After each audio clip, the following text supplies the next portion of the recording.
Hola hermanos del mundo católico, hoy les tenemos una sorpresa que es esta introducción a las Sagradas Escrituras.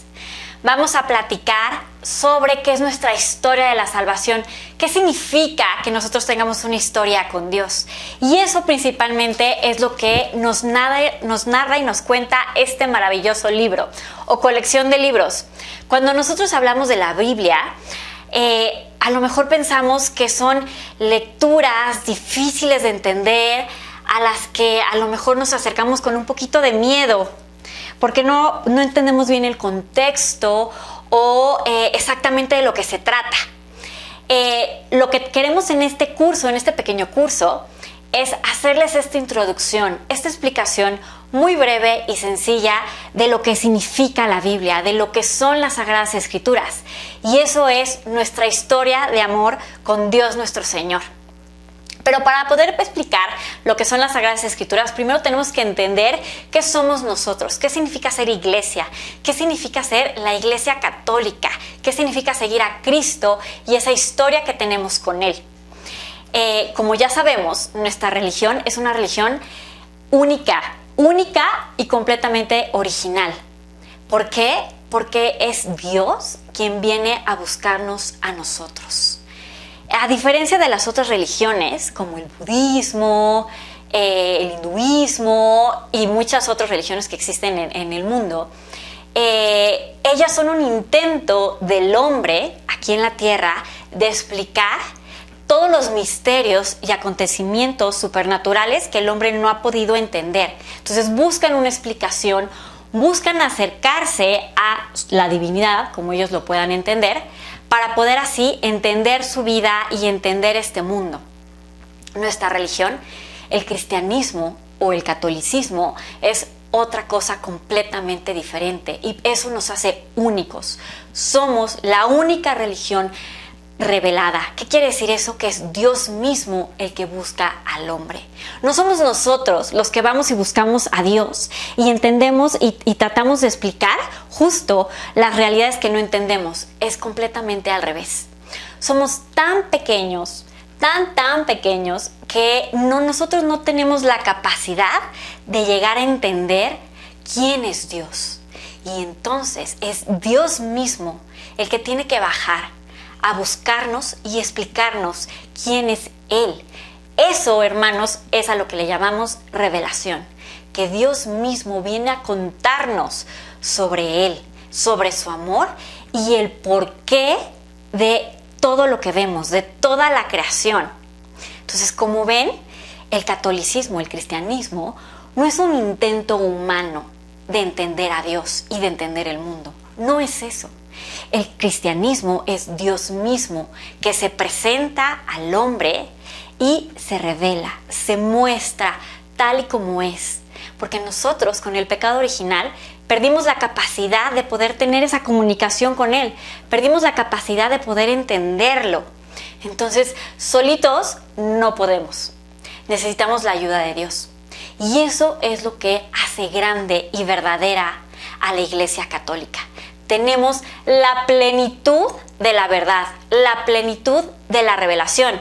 No porque nosotros la busquemos o intelectualmente la hayamos inducido, ¿no?, de la realidad, sino porque es Dios mismo que viene a decirnos quién es la verdad, que es Él, y cómo debemos de comportarnos y cómo debemos de darle culto a ese Dios maravilloso.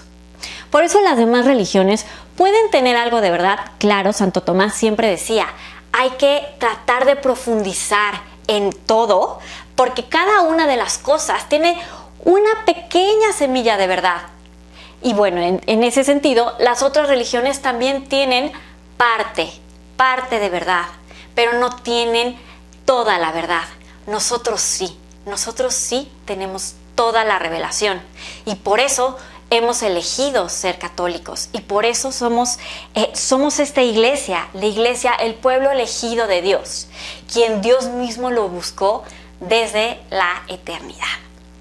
Bueno, esa es un poquito la introducción de qué somos, ¿no? ¿Qué es el catolicismo y por qué tenemos una revelación? ¿Por qué tenemos un libro donde tenemos la palabra de Dios.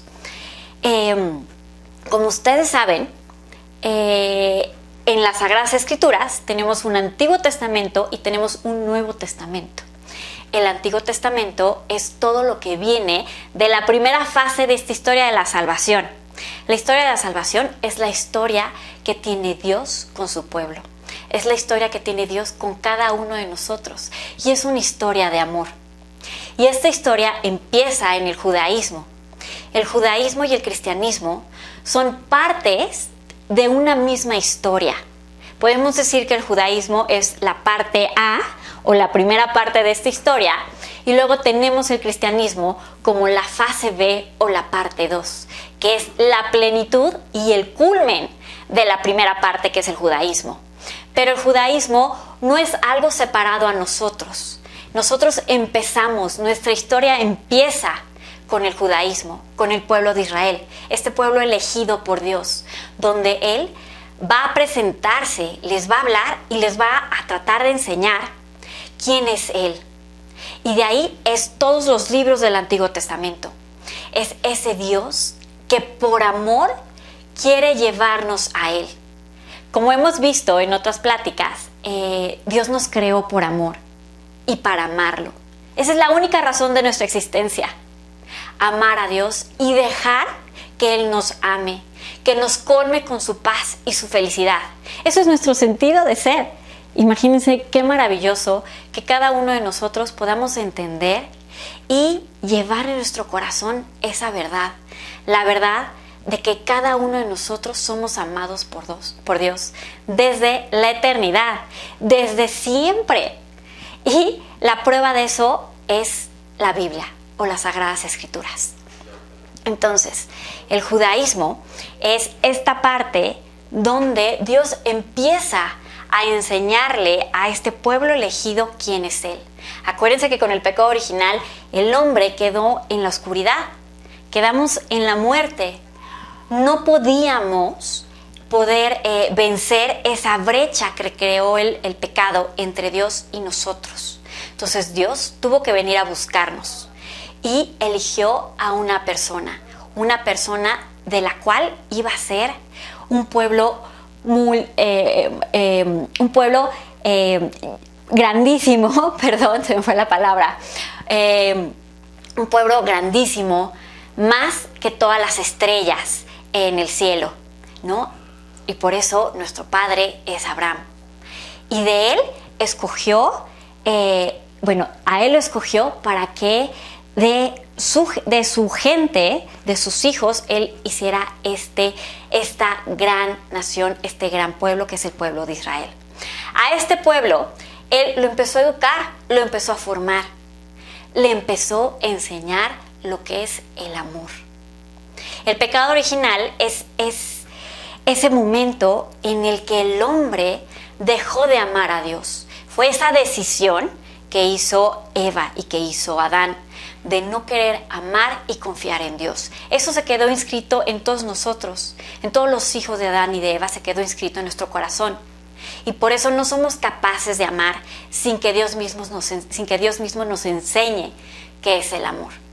Entonces, lo que quiso hacer Dios es escoger a este pueblo chiquito para enseñarle lo que es el amor.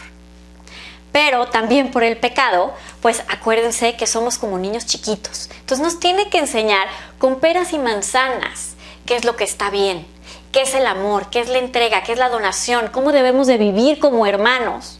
Porque el pecado original se llevó todo eso. Se llevó el amor del hombre hacia Dios y del hombre hacia sus hermanos. Entonces Dios nos tiene que enseñar. Entonces por eso le da la ley. Por eso está todos en los primeros 5 libros de la Biblia, ¿no? El Pentateuco, lo que nosotros conocemos como el Pentateuco, y lo que los judíos les llama la Torá. Son estos 5 libros de la ley, donde Dios nos va enseñando cómo amar. Y sí, son reglas, porque acuérdense que nosotros ya no sabíamos cómo hacerlo. Entonces tenía que empezar por el paso A, por el paso B, por el paso C.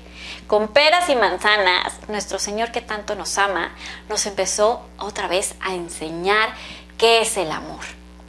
Y eso, más o menos, es un poco el Antiguo Testamento. Cómo Dios va preparando a su pueblo con estas imágenes, o en lenguaje teológico le decimos tipos. Son estas imágenes o sombras de lo que realmente es este culto a nuestro Señor Dios. Cómo darle gloria. Y eso viene en la plenitud cuando viene Cristo. Y entonces nos enseña en realidad cuál es el mandamiento principal, estos dos mandamientos, que es el resumen de los 10 mandamientos que están escritos en piedra. Los primeros 3, acuérdense, es cómo amar a Dios. Los siguientes 7 es cómo amar al prójimo. Entonces nos explica con detalles cómo hacerlo, para que fuéramos aprendiendo. Pero ya cuando llega Cristo, en lugar de que esa forma de amar, esa ley del amor, estuviera escrita en piedra, ahora va a estar escrita en nuestros corazones. Porque Cristo nos va a ganar eso, que el amor esté escrito en nosotros mismos. Y entonces resume estos 10 mandamientos en un único mandamiento que lo podemos dividir en 2 partes: amar a Dios y amar a nuestros hermanos. No, esta es nuestra maravillosa historia, pero es importante que conozcamos que todos los libros de las Sagradas Escrituras cuentan una sola historia. Es una misma historia de la salvación, en momentos diferentes, en fases diferentes, el judaísmo y luego el cristianismo, así los nombramos, pero es parte de una misma historia, es parte de una misma economía de la salvación. ¿Okay? No somos diferentes. Cristo es completamente judío. Si analizamos los evangelios, vemos que la forma en cómo Él predica, la forma en cómo Él vive, es completamente judía. Es una tradición y cultura completamente judía. Y si nosotros queremos conocer a nuestro Señor Jesucristo, y para eso estamos aquí, ¿no? Y por eso queremos conocer a las Sagradas Escrituras, si nosotros queremos conocerlo y amarlo, tenemos que conocer cómo vivió Él. Tenemos que conocer cómo se desenvuelve en su momento, en su cultura, para poder entonces conocer todas las enseñanzas tan profundas que Él nos está dejando en los evangelios. Y lo mismo con nuestra madre. Nuestra madre también es judía. Entonces, para poder entenderla, amarla y de verdad unirnos a ella, tenemos que entender de dónde viene ella. Y por eso tenemos todos los libros del Antiguo Testamento, para poder entender todo ese momento de preparación que tuvo Dios con su pueblo para que pudiéramos llegar a la plenitud con nuestro Señor Jesucristo. Bueno, entonces, ese es como el primer preámbulo, entender que todo lo que cuentan las Sagradas Escrituras es esa historia de amor que tiene Jesucristo con nosotros. Y esa historia se divide en 2 fases o en 2 partes. La primera parte, que fue el judaísmo, que llega a su plenitud y culmen con Jesús. Y ahora por eso nos llamamos cristianos, porque creemos en Cristo. Cuando Cristo establece la nueva alianza en la última cena y con su crucifixión y resurrección, entonces en esta nueva alianza, el pueblo judío sigue siendo el primer hijo, pero todo lo que había establecido, toda la liturgia antigua, pues llega a su plenitud, a su culmen con Cristo. Entonces, si nosotros estudiamos toda la liturgia que tenemos hoy en nuestra iglesia, que es tan rica, tiene unas raíces plenamente judías. Nuestra misa tiene raíces completamente judías. Podemos ver como ese panorama bíblico de la Sagrada Eucaristía, que es nuestra misa, que está enraizado en la liturgia del Antiguo Testamento.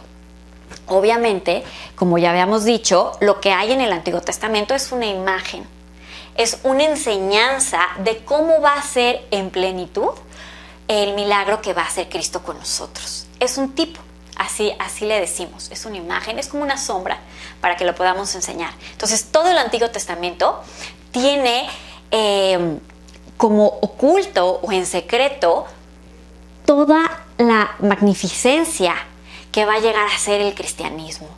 Pero es parte de la misma historia, ¿no? Es parte de nuestro camino en la fe.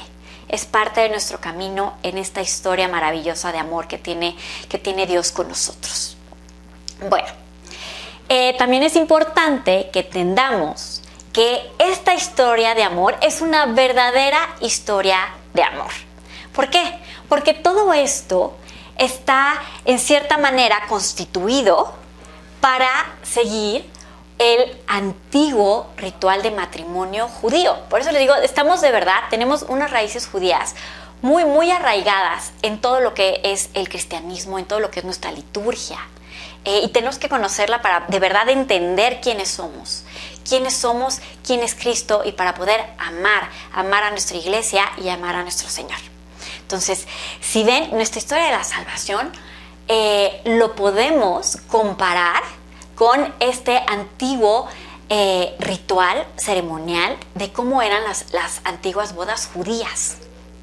Todas las antiguas escrituras y todo lo que dice Cristo hablan sobre eso, sobre esa historia de amor, ese matrimonio que tiene Dios con su pueblo, que tiene Dios con cada uno de nosotros. Voy a explicar primero, a grandes rasgos, cómo se llevaba un matrimonio en el siglo I, pongamos, ¿no? que es justo cuando vino Cristo, cuando fue la plenitud de los tiempos y vino Cristo aquí a la tierra. Bueno, el matrimonio judío se compone principalmente en dos partes. La primera parte, que son los esponsales, es cuando los padres de los novios se ponen de acuerdo para ver si los dos son candidatos para entrar en matrimonio, y entonces qué va a poner cada familia. Entonces el padre del novio pone algo, el padre de la novia pone algo, y todo eso lo ponen en un contrato. Entonces esto es una ceremonia muy formal. La ceremonia de los esponsales judíos es una ceremonia muy formal.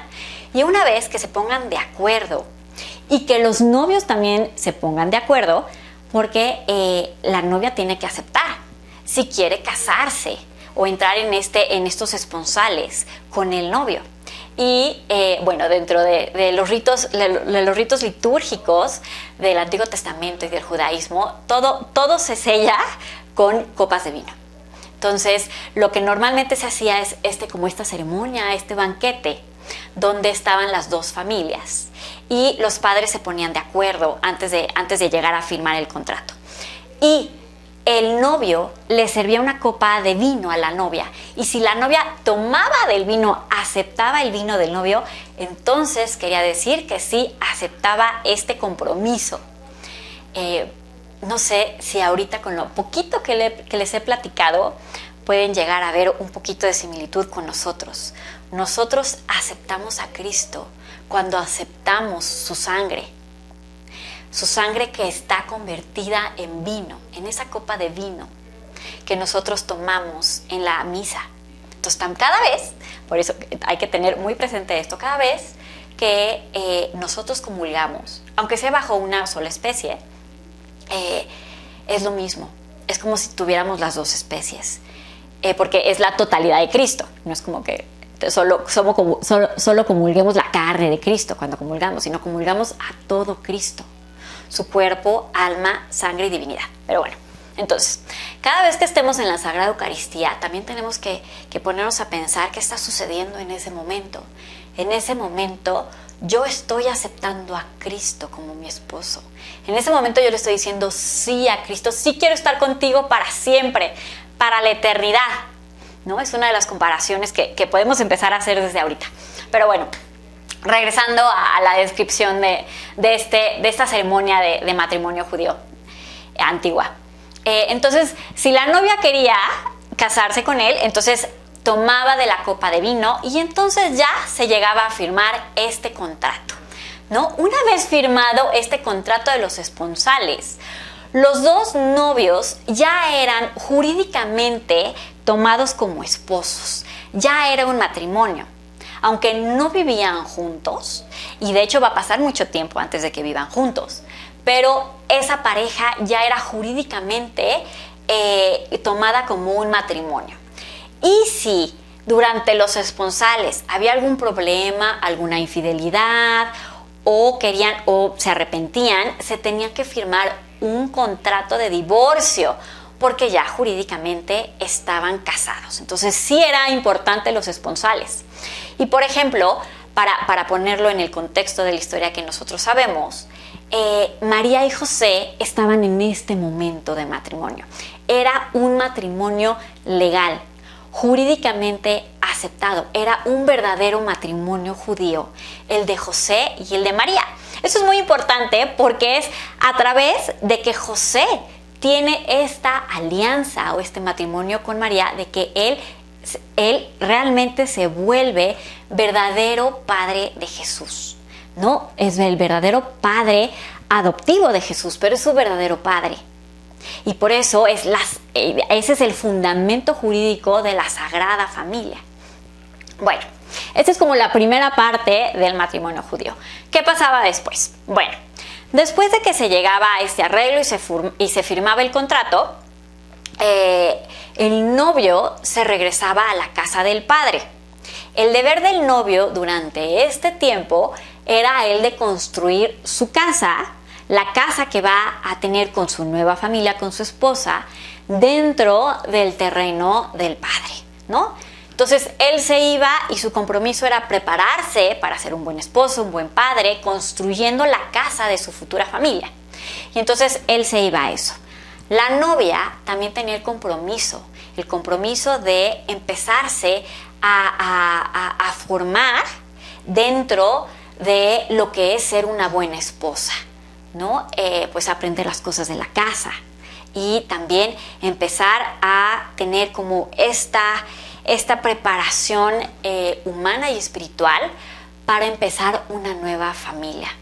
El matrimonio judío hoy en día también es un paso muy importante en la vida de las personas, cosa que también debería de ser para nosotros, ¿no? Porque es ese paso, ese es el momento en el que como pareja, que así fuimos creados por Dios, fuimos creados en matrimonio desde el inicio, ¿no? Es lo que nos relata el libro del Génesis, que desde el inicio Dios nos quiso hacer a su imagen y semejanza. Su imagen y semejanza es en el amor.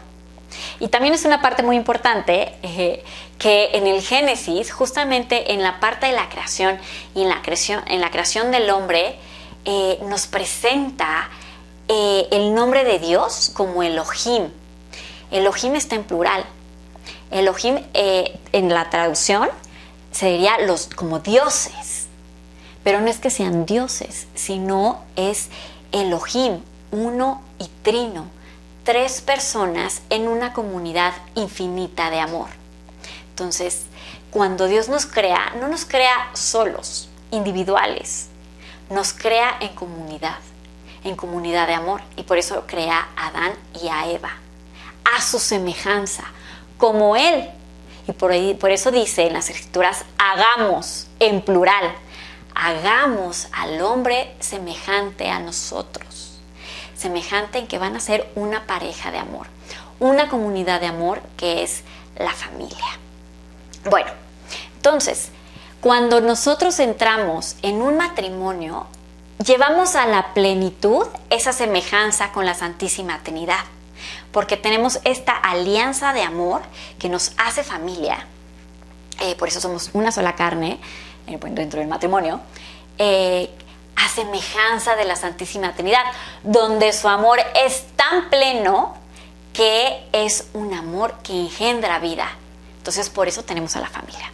Bueno, eso mismo es lo que quiere Dios con cada uno de nosotros. Y por eso tenemos esta historia de la salvación, que es el matrimonio. Entonces, retomando en este momento, para eso es la preparación que tenía un año. Imagínense, un año en el que los novios no se veían. El novio se estaba preparando, la novia se estaba preparando para este gran paso ¿no? Que como ya lo vimos es el gran paso de todos nosotros para llevar a la plenitud nuestra semejanza con la Santísima Trinidad. Entonces era una preparación que se tomaba muy, muy en serio. Entonces durante este año los novios no se veían y sí se comunicaban con cartas. ¿Les suena parecido ahorita? ¿Cómo es nuestra forma común de comunicarnos con Dios, de conocerlo y de entenderlo?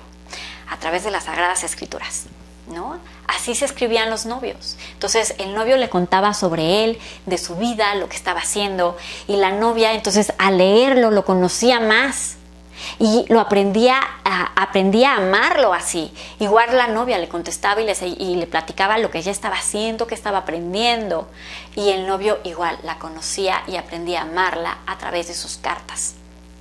Bueno, una vez pasado el tiempo indicado, que el que decidía era el padre del novio.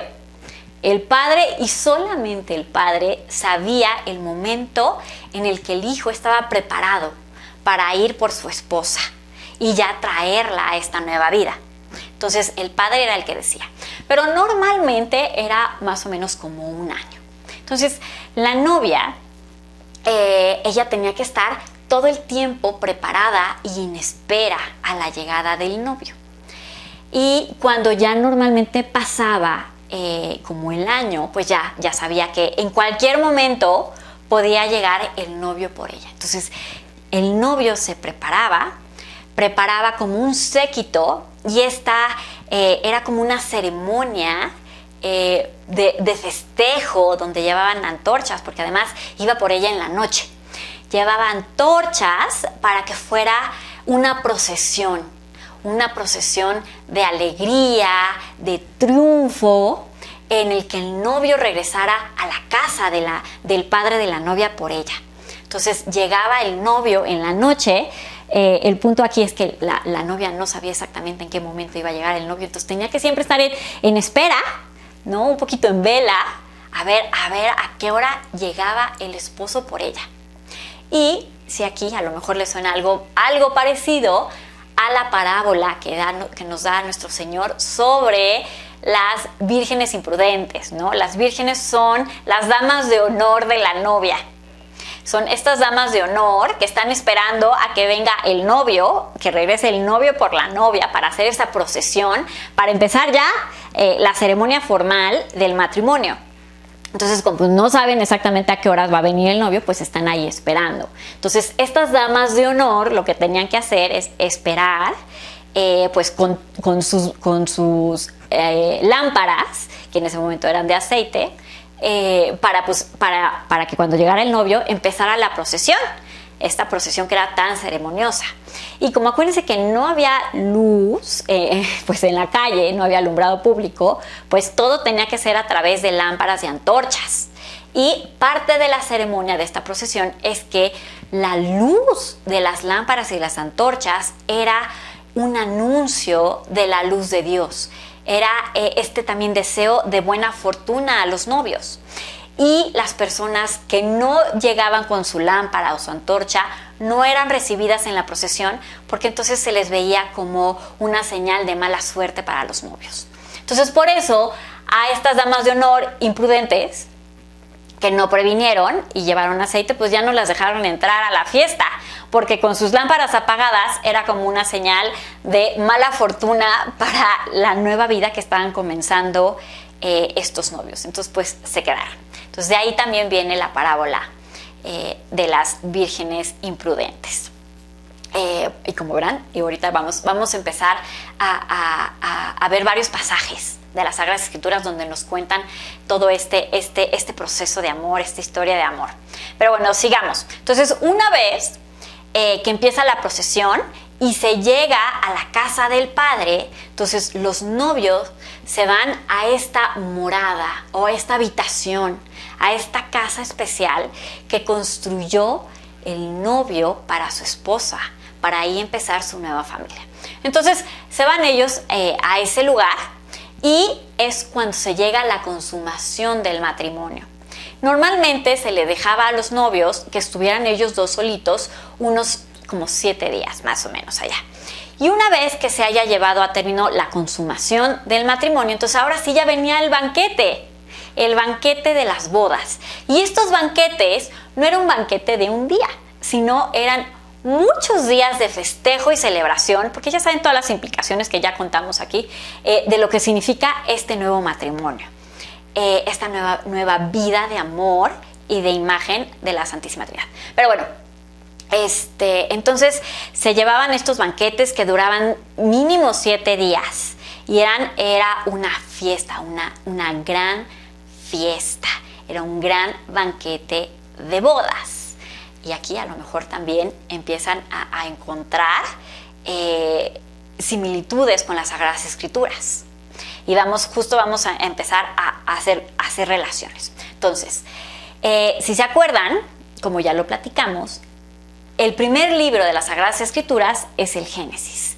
Entonces, las Sagradas Escrituras, esta historia de amor que tenemos nosotros con nuestro Dios, empieza con una boda. Es la boda de Adán y Eva, cuando Dios los crea y les dice que sean fértiles y se multipliquen. Ahí está esa alianza de amor que tienen Adán y Eva. Y es la primera alianza que tiene Dios con el hombre. Otra manera también de entender a las Sagradas Escrituras es a través de las alianzas que tiene Dios con su pueblo. Esto también es importante porque lo vamos a ir viendo y platicando a lo largo de estos cursos. Pero es importante entender lo que significa la palabra alianza, ¿no? Para que también entendamos lo que significan nuestros sacramentos, porque vuelvo a lo mismo. Todos nuestros ritos, nuestra liturgia, los sacramentos, todos están fundados y tienen su raíz en las Sagradas Escrituras. Entonces, una alianza es un acuerdo sagrado que nos hace familia. Es un acuerdo en este que estamos hablando, que es el de Génesis, entre Adán, Eva y Dios. Es un acuerdo entre Dios y esta primera familia, en donde a través de esta santificación, porque eso es un acuerdo sagrado, donde es Dios quien lo santifica, se vuelve familia los que integran este acuerdo. Entonces, Adán y Eva ya no solo eran criaturas de Dios, sino se vuelven hijos de Dios, se hacen familia. Igual, en el matrimonio es lo mismo. El sacramento del matrimonio es una alianza sagrada porque está Dios presente. Dios es el que unifica al hombre con la mujer y los hace uno. Entonces es un acuerdo sagrado entre estas dos personas que los hace familia. Entonces ya no son dos personas separadas, sino son personas que se unifican a través de esta alianza y llegan a formar una sola persona y comparten lazos de sangre. Y por eso es uno, ¿no? Ya no hablamos de dos, sino de una persona. Igual que la Santísima Trinidad. La Santísima Trinidad son 3 personas, pero es un solo Dios. Es una sola comunidad de amor eterna. Ok, bueno, entonces, vamos a empezar. Yo creo que han escuchado, cuando han escuchado las Sagradas Escrituras o leído, que tiene mucho que ver este lenguaje de matrimonio, de esposa, ¿no? Que el pueblo de Dios es la esposa de Dios y que la iglesia es la esposa de Dios. Y luego cuando nos vamos a leer un poco del último libro, que es el Apocalipsis, que también termina con una boda, entonces empezamos con el Génesis con una boda y terminamos con el Apocalipsis con otra boda y empezamos a hablar de las bodas del Cordero, del banquete de bodas del Cordero. Entonces, si no entendemos esta relación con un matrimonio antiguo judío, pues tampoco entendemos por qué están hablando tanto de banquete de bodas, en qué momento, ¿no? Pero justo, las Sagradas Escrituras nos cuentan esta historia en cómo Dios nos busca, ¿no? Busca tener esta alianza, busca tener estos esponsales con nosotros. Y va a llegar el momento en el que Él regrese por todos nosotros. Esa es la historia de la salvación. Entonces vamos a empezar con esto. Vamos a empezar con estas similitudes que nos dicen las Sagradas Escrituras, primero con el pueblo de Dios, el pueblo elegido, que es el pueblo judío, y una vez que llega a su plenitud y culmen con el cristianismo, con nuestro Señor Jesucristo, la iglesia es la esposa de Dios, porque el pueblo judío es la primera iglesia de Dios. Bueno, vamos a empezar con Isaías 62, tenemos 62, 1, y dice: por amor a Sión no callaré, por amor a Jerusalén no descansaré, hasta que se despunte el resplandor de su acto salvador, y su salvación brille como una antorcha encendida, como las marchas de procesión de las bodas. Las naciones verán que Dios te hizo justicia, y los reyes contemplarán tu gloria. Te llamarán con un nuevo nombre, que será declarado por el Señor. Serás una corona refulgente, en la mano del Señor, una diadema real en la palma de tu Dios. Cuando las novias se preparaban para que el novio viniera por ellas, se vestían con estos adornos, se vestían con estas vestiduras ceremoniales del matrimonio y se ponían una corona. Siempre que hablemos de coronas en las Sagradas Escrituras, estamos hablando de estas vestimentas especiales para el matrimonio, ¿no? Entonces aquí nos está diciendo que Jerusalén, el pueblo de Israel, se está preparando, ya está vestido de fiesta, vestido como novia para recibir a su esposo. Y le dice: ya no te llamarán abandonada, ni a tu tierra devastada. A ti te llamarán mi delicia está en ella, a tu tierra desposada. Porque el Señor se deleita en ti, y tu tierra tendrá un esposo. Como una joven se desposa con una virgen, así te desposa el que te reconstruye. Como se regocija el marido en su esposa, así se regocija tu Dios contigo. Bueno, yo creo que con esto tenemos. Vean qué bonito. De verdad, no hay nadie más. No hay nadie más que pueda decir que tiene esta relación de amor con su Dios. No hay nada, no hay ninguna religión. No hay ninguna religión parecida a la de nosotros. Todos los demás son como un destello, ¿no? Como pequeños pedazos de lo que anhela nuestra alma. Pero como esto, nadie. Una relación de amor donde sea Dios mismo el que se entrega completamente por cada uno de nosotros y que nos busque personalmente para poder tener esta relación de amor. No hay más, solo nosotros. Y por eso deberíamos estar eternamente agradecidos, agradecidos por tanto amor, ¿no? Es el no saber qué hicimos cada uno de nosotros, qué hice yo para merecer tanto amor, tanto derroche de amor, ¿no? Y eso es a lo que estamos llamados a hacer, a descubrir el amor y querer amar, porque el amor, con amor se paga, no hay más. Podemos hacer alabanzas, podemos tratar de cumplir todos los mandamientos, pero si no lo hacemos por amor, no tiene sentido nuestras vidas. Este gran milagro que tenemos aquí presentes,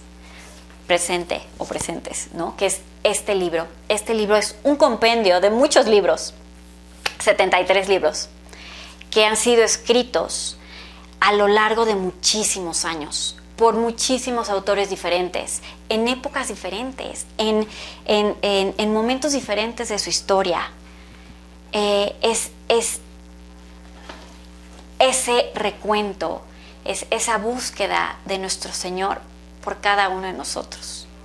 Es ese tocar a nuestra puerta por nuestro gran Dios y le espera a que nosotros le respondamos. Eso es lo maravilloso de las Sagradas Escrituras. Cuando las lean, véanlo con estos ojos. Es Dios buscándonos. Es Dios buscando a cada uno de nosotros, tocando a nuestra puerta, tocando a nuestro corazón, esperando a el momento en que nosotros le digamos sí y lo dejemos entrar. Son esas cartitas de amor que nos está escribiendo Jesús, para que lo conozcamos, para que sepamos qué es lo que está haciendo Él por cada uno de nosotros. Si quieren saber en qué momento de esta historia de la salvación estamos en ese momento. Estamos en el momento de la misericordia, en el que ya vino el esposo y ya firmó el contrato con su sangre. Él pagó por nosotros con su sangre. Y sí, ya estamos casados con nuestro Señor Jesucristo. Nosotros estamos en este momento en el que tenemos que prepararnos, tenemos que purificarnos, tenemos que emprender esta lucha, esta batalla por el amor a Dios. ¿Y cómo estamos comunicándonos con nuestro Señor Jesucristo? Primero, siempre a través de la Eucaristía, a través de los sacramentos y también por las Sagradas Escrituras.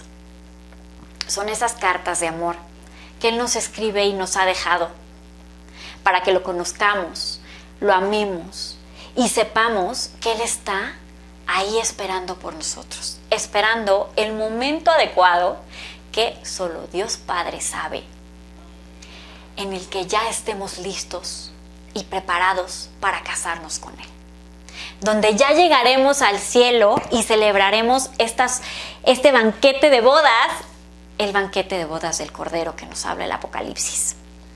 Bueno, también por aquí tenemos el libro de Jeremías, que nos habla de esta nueva alianza, ¿no? Es esta promesa de esta nueva alianza con Cristo, de estos esponsales con nuestro Señor Jesucristo.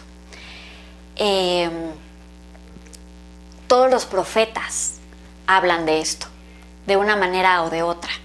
Todos los profetas hablan de este matrimonio que tiene Dios con su pueblo, con el pueblo de Israel.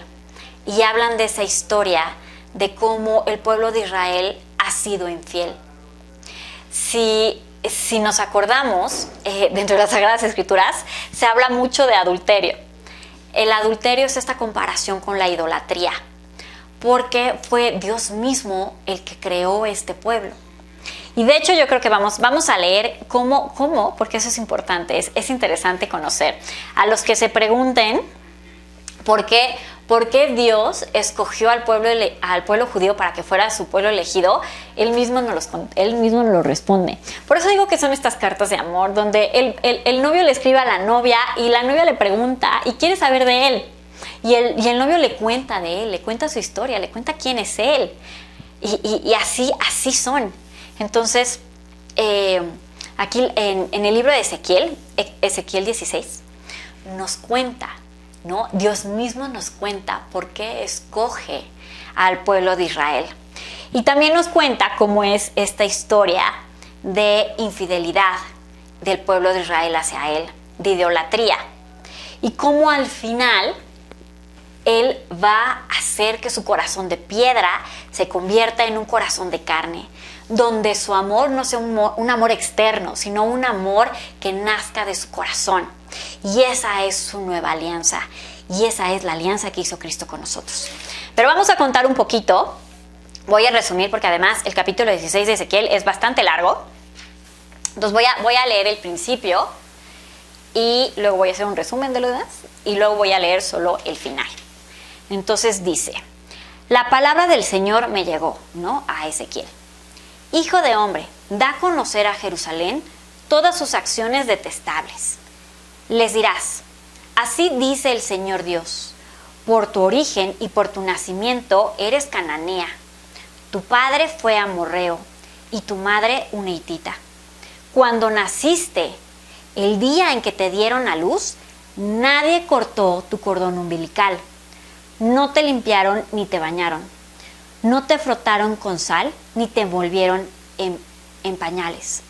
Nadie se apiadó de ti para brindarte alguna de estas cosas por compasión, sino que fuiste arrojada a campo abierto, porque el día en que naciste dabas repugnancia. ¿Qué nos está diciendo aquí? Bueno, que el pueblo de Israel era un pueblo común y corriente que nadie volteaba a ver, que de hecho despreciaban. Y eso lo dice cuando cuenta que nació y nadie le cortó el cordón umbilical. ¿Qué quiere decir? Que nadie tuvo ese cariño, ese cuidado con este bebé, que es el pueblo de Israel. Que no lo limpiaron, no lo bañaron, no lo cubrieron en pañales. Nadie le interesaba, daba repugnancia, ¿no? Y Dios escogió este pueblo que no tenía nada, que era repudiado, que no era querido. Lo escogió especialmente a este pueblo no querido para poder hacer en él obras maravillosas, para que a través de lo que hiciera Dios con este pueblo se dieran cuenta de la gloria, la magnificencia y el poder de nuestro Dios. Por eso escogió a un pueblo insignificante. No es porque fuera especial en algún sentido, no es por algo, no era porque desde inicio fuera ya magnífico este pueblo, justamente lo contrario. Escogió a este pueblo que no era nada, que era abandonado, que nadie reconocía, para que a través de este pueblo insignificante se pudiera mostrar su gloria. Y lo mismo sucede hoy en día, ¿no? Vemos a los 12 apóstoles. Vemos que los 12 apóstoles, antes de que realmente, de que bajara el Espíritu Santo sobre ellos y que entendieran por qué Cristo tuvo que haber padecido y muerto como murió, eran un poco dudosos, ¿no? Y si ven, uno fue el que permaneció en la cruz. Todos los demás huyeron. Pedro, nuestro primer papa, lo negó no una, 3 veces. Y uno de sus 12 apóstoles fue el que lo vendió. Entonces, Jesús hizo lo mismo. Escogió a estos hombres porque a través de ellos Él iba a mostrar su gloria y su poder. No era cosa de los apóstoles, no era el poder propio de cada uno de los apóstoles, sino es el poder de Dios que actúa a través del sí de cada uno de ellos, que logra lo que ha logrado hasta este entonces, que es nuestra Santa Iglesia. Y lo mismo sucede con nosotros, que somos parte de la Iglesia del cuerpo místico de Dios. La Iglesia es santa, no porque nosotros seamos santos, estamos lejos de ser eso. Tenemos que trabajar todos los días. La Iglesia es santa porque Dios es santo. La Iglesia está llena de pecadores, todos somos pecadores, todos. Pero a través de nuestro pecado es que Dios muestra su gloria, porque nosotros somos insignificantes, no somos nada, pero si dejamos que Dios actúe en nosotros, entonces con su fuerza y su poder podemos hacer todo. Y esa es nuestra Iglesia, es la santidad y el poder de nuestro Señor Jesucristo, que va a vencer absolutamente todo y que va a durar y que siempre va a prevalecer, pase lo que pase. Pero bueno, seguimos con Ezequiel. Luego dice, entonces está haciendo esta comparación con este bebé abandonado. Y dice, yo pasé junto a ti, te vi agitándote en tu sangre, y en ese estado te dije, vive. Y crece como la hierba del campo, te desarrollaste, te hiciste grande, y luego llegó el tiempo de tu menstruación. Cuando se formaron tus senos, también creció el vello de tu cuerpo, pero estabas completamente desnuda. Volví a pasar junto a ti y te vi. Estabas en tu tiempo. Estabas en el tiempo de los amores.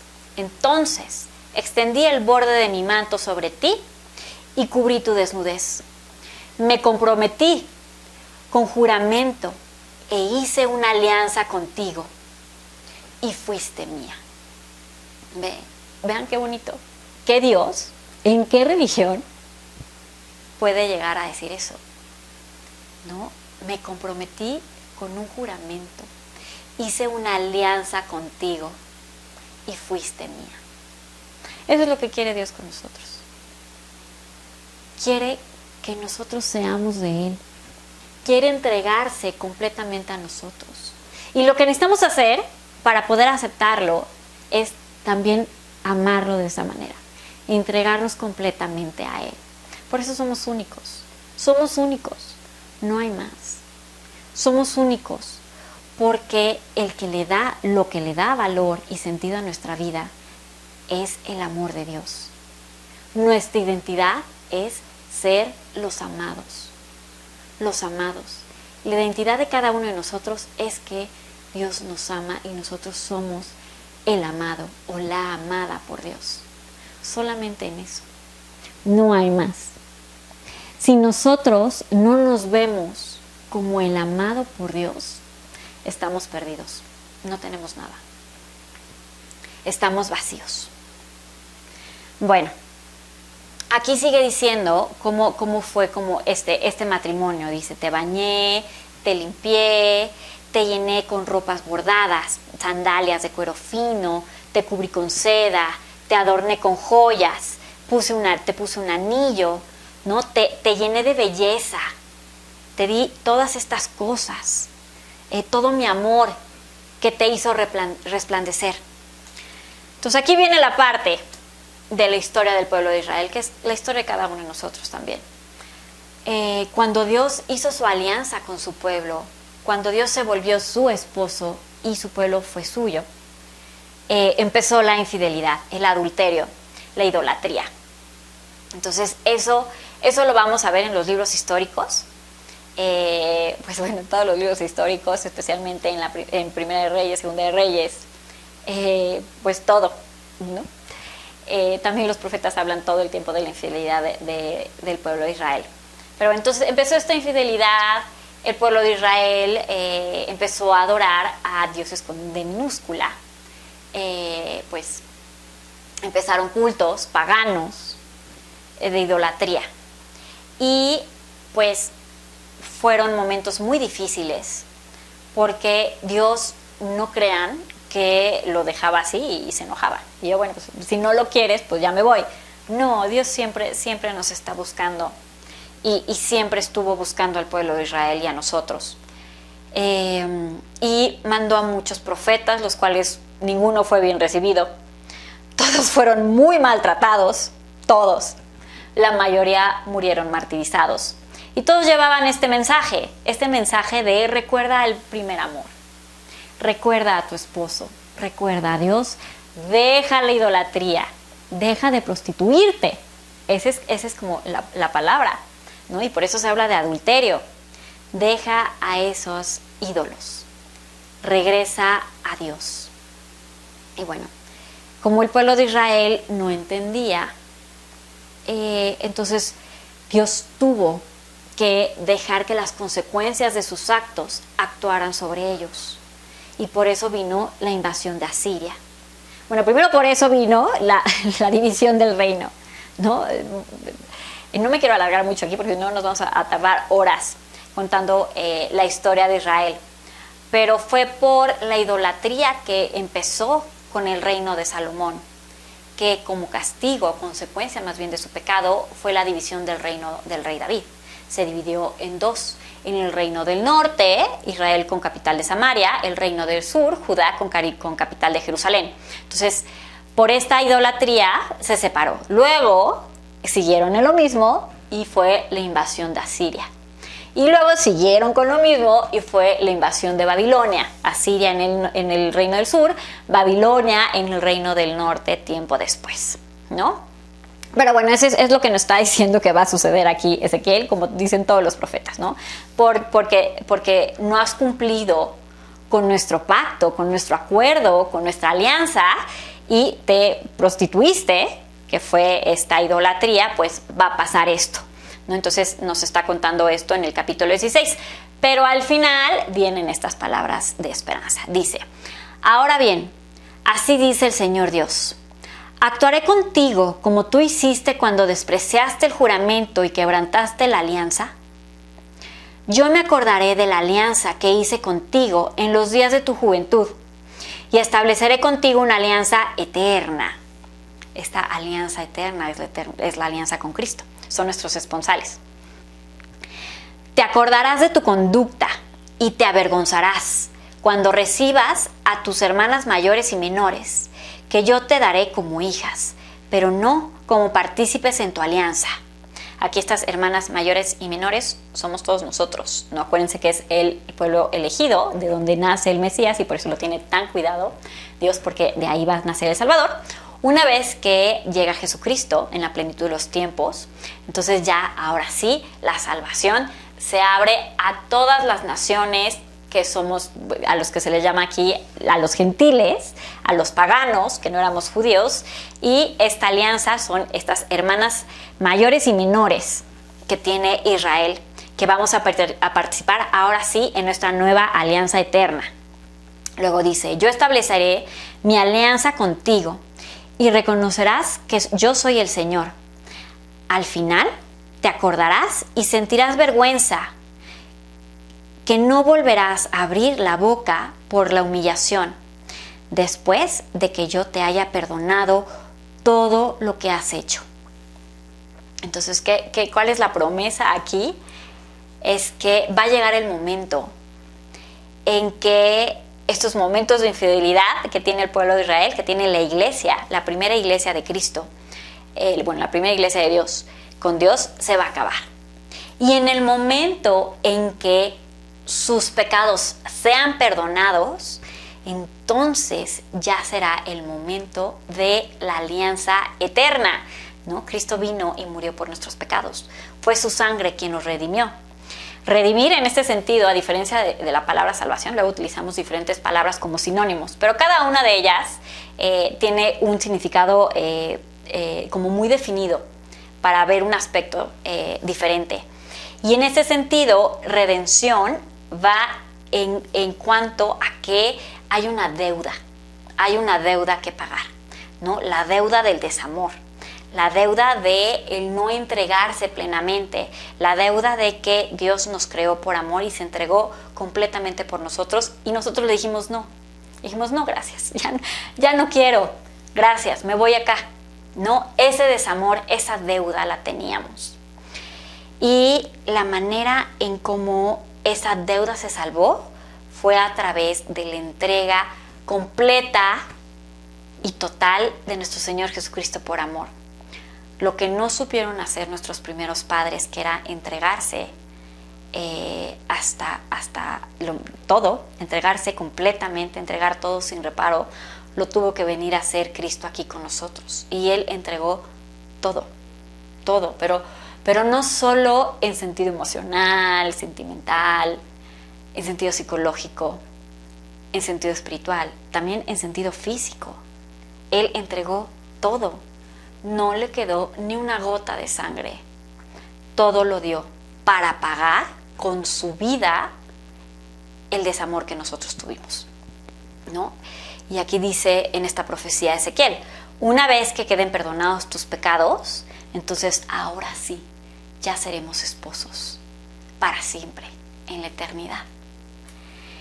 Y eso, hermanos, es lo que estamos viviendo. Ya estamos casados, ya estamos en los esponsales, ya está firmado con sangre este contrato que nos hace esposos de nuestro Señor Jesucristo. Ahora tenemos que esperar que Él regrese por cada uno de nosotros. Y Él mismo nos los dice en Juan 14. Voy a empezar, Juan 14:1. No se turben, es el momento en el que están en la última cena y Cristo les cuenta todo lo que va a suceder después, ¿no? Y es este discurso. Y dice, no se turben, crean en Dios y crean también en mí. En la casa de mi Padre hay muchas moradas. Si no fuera así, a ustedes se los hubiera dicho, porque voy a prepararles un lugar. Y cuando haya ido y les haya preparado un lugar, volveré de nuevo y los llevaré conmigo, para que en donde yo esté, estén también ustedes. Y a donde yo voy, ustedes ya conocen el camino.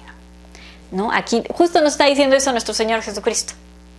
Va a terminar de firmar los esponsales con su muerte, con su sangre. Y después de ahí va a subir a la casa del Padre. Va a preparar nuestra casa, la casa de este nuevo matrimonio, donde esta nueva familia va a vivir con Él.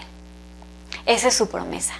Entonces nos dice, no estén tristes, no se preocupen, pues sí me tengo que ir, pues porque es parte de esta historia de amor, es parte de este compromiso, es parte de este matrimonio, en el que yo vaya a casa de mi Padre y yo les prepare su lugar. Pero voy a regresar para llevármelos conmigo en mi casa y para que siempre, siempre estén conmigo. ¿No? Qué hermoso que nuestro Dios y único Dios nos hable de esta manera, con palabras tan lindas, con palabras tan de amor que no sé, de verdad, cada vez que medito sobre todo lo que Él ha hecho por nosotros y cómo nos cuida y cómo nos ha cuidado, si nosotros estamos aquí en este preciso momento, no es de a gratis, no es casualidad, es porque Él lo ha ido preparando y lo ha ido planeando desde la eternidad. La historia de Israel es la historia de cada uno de nosotros. Desde ahí empieza el amor de Dios con cada uno de nosotros. A lo mejor ahorita no lo vemos o no lo entendemos, pero que estés tú aquí es por todo eso, porque Él te buscó y buscó a Abraham y buscó a Moisés y buscó a cada uno que forma parte de la historia de la salvación para poder llegar a ti. Si no hubiera habido un Adán, si no hubiera habido un Abraham, si no hubiera habido un Moisés o un David, no estarías tú aquí. No estaría yo aquí. No estaríamos nadie aquí. Nuestra historia tiene raíces mucho más profundas de lo que imaginamos. Y esa es la importancia. La importancia de poder leer, conocer y entender a las Sagradas Escrituras. No hay más. Es para que te conozcas a ti misma o a ti mismo, para que conozcas a Cristo, para que conozcas con qué amor fuiste creada o creado, con qué amor Dios te ha cuidado desde la eternidad hasta ahorita, y con qué amor sigue buscándote y seguirá buscándote, para que puedas estar con Él en la eternidad. Y esa es la causa de nuestra existencia, el poder vivir siempre en amor con nuestro Señor. Y así termina este libro o esta colección de libros o biblioteca de libros, para ser más precisos, que son las Sagradas Escrituras, que es la Biblia. Empieza con un matrimonio y termina con las bodas del Cordero, porque termina en el momento en el que Cristo regrese por cada uno de nosotros y nos lleve a la casa del Padre. Voy a leerles solo un pedacito. En Apocalipsis 19 dice, versículo 6, el Señor nuestro Dios Todopoderoso ha comenzado a reinar. Alegrémonos y regocijémonos y démosle gloria, porque ha llegado las bodas del Cordero y su esposa está preparada. Nosotros estamos preparados. Para eso es este tiempo, ¿no? Este tiempo de misericordia. Tenemos que estar preparados. ¿Qué tenemos que hacer? Tenemos que estar vestidos de lino resplandeciente de blancura. El lino son las acciones justas de los santos, nuestras acciones justas. Cuando en las Sagradas Escrituras hablamos de alguien justo o de justicia, se refiere a una persona o al cumplimiento de la ley. Entonces, las acciones justas que van a hacer que estemos preparados con nuestros vestidos de lino resplandecientes blancos, son estas acciones de amor, ¿no? Amar a Dios, amar al prójimo. Eso es lo que quiere Cristo. Y bueno, obviamente Él nos dice cómo, nos dice qué significa amar. Luego lo vamos a leer, pero Él nos dice lo que significa amar, ¿no? Luego tenemos esta confusión de que amor son sentimientos, ¿no? Amor es sentir bonito, estar alegre. No, hermanos. El verdadero amor es un verbo en relación, no es un verbo individual. No es yo, para mí, lo que yo quiero, lo que yo siento, lo que yo necesito. Eso no es amor, lejos de ser amor. Amor es la donación completa, sin reparos, a la otra persona. El amor es entregarse completamente para buscar el bien de la otra persona. Y eso, como estamos todavía en el pecado original, cuesta y duele. El olvidarnos de nosotros, el alejar el egoísmo y pensar en los demás, duele y duele mucho. Y eso es lo que tenemos que hacer. Un amor que no duele es un amor falso, no es un amor real. Y por eso hace lo recalca nuestro Señor Jesucristo cuando dice que el que ama a sus amigos no tiene nada extraordinario. Cualquiera lo hace. No necesita de la enseñanza de Cristo, de nuestro Señor, para amar a los que nos aman. Pero en cambio, amar a los que nos hacen daño, amar a los que nos hacen sufrir, a nuestros enemigos, ahí sí demuestras lo que es el verdadero amor. Porque no es que yo sienta bonito por la otra persona, eso no significa amor, sino que yo me entregue para buscar el bien de esa persona. Y Cristo nos dice, amar a los enemigos, amar al prójimo. Amar significa hacer buenas obras a la otra persona, hablar bien de la otra persona y orar por la otra persona. Son acciones, sí, los que demuestran el verdadero amor. Entonces, buenas obras a todos, especialmente a los que nos hacen daño. Hablar bien de esas personas, bendecir a esas personas, bendecir a nuestros enemigos y orar, mucha oración por nuestros enemigos. Eso es el verdadero amor, ¿no? Bueno, obviamente por todas las personas a las que amamos, ¿no? A nuestros amigos y a nuestros enemigos. Pero donde lo vemos y donde duele es cuando amamos a los que nos hacen daño. Bueno, yo creo que ya con esto terminamos esta pequeña introducción de lo que son las Sagradas Escrituras, ¿no? Este libro que vemos aquí, completo, es un conjunto de 73 libros. 73 libros de diferentes autores que han sido todos inspirados por Dios a través del Espíritu Santo para que escriban esa historia. Esta historia que tenemos cada uno de nosotros, este matrimonio tan maravilloso que tenemos nosotros con nuestro Señor. Y cuando la lean y cuando se acerquen a ella, no se acerquen con miedo, no se acerquen con, uy, no voy a entender nada, sino acérquense con ese amor y esa curiosidad de poder abrir las cartas de esa persona amada. Esas cartas donde nos va a decir cuánto nos ama. Y esas cartas donde Él nos va a decir quién es Él, donde lo vamos a conocer. San Jerónimo, este gran santo, del cual tenemos la traducción oficial de la Iglesia Católica al latín, decía, desconocimiento de las Sagradas Escrituras es desconocimiento de Cristo. No podemos amar a quien no conocemos. Y la única manera de conocer a nuestro Señor Jesucristo, a conocer a la Santísima Trinidad, es leyendo, entendiendo y meditando las Sagradas Escrituras, ¿no? Tenemos también el gran regalo de la Eucaristía. Entonces, mucha vida eucarística, mucha vida de sacramentos y las Sagradas Escrituras. No hay más. No hay más. Si quieren saber qué es lo que dice Cristo, las Sagradas Escrituras. Si quieren saber quién es Dios, conocerlo, las Sagradas Escrituras.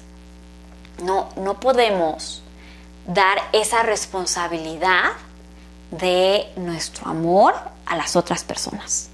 No podemos confiar que eso es suficiente, lo que me cuentan, lo que aprendí en la catequesis, lo que me pueda decir mi padre en los pocos minutos que tiene de homilía en la misa. No es suficiente, no es suficiente. Tengo que entregarme yo al conocimiento de mi Dios. Porque ¿cómo lo voy a amar? Si no tengo la menor idea quién es, ¿cómo lo voy a amar? ¿No? Y conociéndolo a Él, vamos a conocer nuestra fe.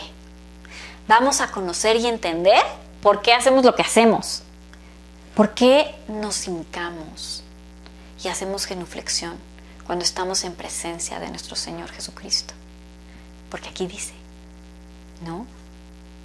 Todo hombre se hincará frente a Cristo o frente a Dios. Viene en Isaías 64, ¿no? ¿Por qué la misa es como es? ¿Qué sentido? ¿Por qué cada cosa dentro de la misa? ¿Por qué hacemos lo que hacemos en los sacramentos, en la confesión? ¿Por qué el Papa? ¿No? Todo viene en las Sagradas Escrituras. Por alguna razón, la gente que no entiende o no conoce bien la fe católica cree que es como inventos, ¿no? Así, de repente a alguien se le ocurrió que haya un jefe de la iglesia al que llamemos papa. Entonces ahí vienen todos los papas. Y luego de repente a alguien más se le ocurrió que hicieran esto. Y alguien más... No hay nada nuevo. Todo lo que hacemos está revelado por Dios. Él mismo, Dios nuestro Señor, nos dice quién es Él y cómo debemos de darle gloria. Todo el culto que le damos en el catolicismo, toda la liturgia, es porque Él mismo nos dijo que tiene que ser así. Porque, vuelvo a lo mismo, nosotros somos miserables, nosotros somos nada, no podemos entender a un Dios eterno cuando nosotros somos nada, somos miseria. Entonces, Él mismo tiene que venir a explicarnos quién es Él y cómo debemos de darle culto. Y todo está aquí escrito. Todo está escrito aquí en las Sagradas Escrituras. Entonces, ¿por qué el Papa? Aquí está. Aquí viene la explicación. ¿Que por qué tengo que ir a misa los domingos? Aquí está. Todo tiene que estar aquí. Y lo vimos un poco también cuando hemos estado viendo la verdad de María. ¿Por qué María? ¿Por qué hay una madre de Dios? ¿Por qué le damos un culto y una veneración a nuestra madre? ¿Por qué es nuestra madre? ¿Por qué le decimos nuestra madre? Está aquí. Está aquí. Es maravilloso poder comprender, no solo intelectualmente, sino de corazón, todo lo que tenemos, el tesoro que tenemos escrito en este libro. Algo también impresionante, que yo creo que es lo que vamos a ver ya en la próxima clase, en la próxima plática, es que como somos únicos, como el cristianismo es único, porque somos los que tenemos la plenitud de la verdad, Cristo, nuestro Dios, es el único que ha sido profetizado miles de años antes de su nacimiento. Eso es súper importante para entender, para conocer a Cristo.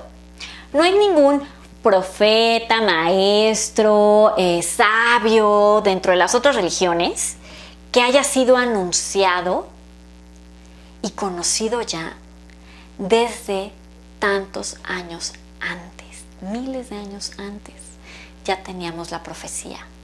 Tenemos el protoevangelio, que está en el libro de Génesis, cuando Dios nos prometió a la semilla de la mujer que iba a acabar con el demonio.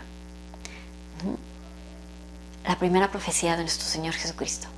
Y todo está escrito aquí, ¿no? Nadie tiene eso, porque solo nuestro Dios, que es el único Dios, no hay más, es el que tiene el control de la historia y del mundo. Y por eso Él es el único que puede dar estas profecías. ¿no? Él puede decir qué va a pasar, cómo va a pasar, desde años, miles de años antes de que suceda, porque Él es el único que sabe absolutamente todo. No hay nadie. ¿Quién como Dios? Nadie como Dios. Bueno, con esto me despido y los espero en nuestra próxima plática. Que tengan un bonito día.